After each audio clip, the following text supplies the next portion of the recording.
नमस्कार शेतकरी मित्रांनो, स्वागत आहे तुमचं आपल्या कृषी बाजार भाव या यूट्यूब चॅनलवर. बघा शेतकरी मित्रांनो, आजचे तूर बाजार भाव लाईव्ह या व्हिडिओच्या माध्यमातून आपण बघणार आहोत.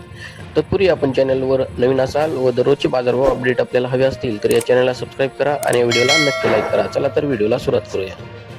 उत्पन्न बाजार समिती आहे. कारंजा जिल्हा वाशिम. आवकाली 2900 क्विंटल. किमान दर आहे 7040, कमाल दर आहे 8150, सर्वसाधारण दर आहे 8150 रुपये. यापुढील कृषी उत्पन्न बाजार समिती आहे जालना. आवकाली 975 क्विंटल. किमान दर आहे 6000, कमाल दर आहे 8302, सर्वसाधारण दर आहे 8302 रुपये. यापुढील कृषी उत्पन्न बाजार समिती आहे अमरावती. आवकाली 7152 क्विंटल. किमान दर आहे 8000, कमाल दर आहे 8375, सर्वसाधारण दर आहे 8187 रुपये. यापुढील कृषी उत्पन्न बाजार समिती आहे धुळे. आवकाली 123 क्विंटल. किमान दर आहे 5900, कमाल दर आहे 7590, सर्वसाधारण दर आहे 6695 रुपये. यापुढील कृषी उत्पन्न बाजार समिती आहे यवतमाळ. आवकाली 381 क्विंटल. किमान दर आहे 8170, कमाल दर आहे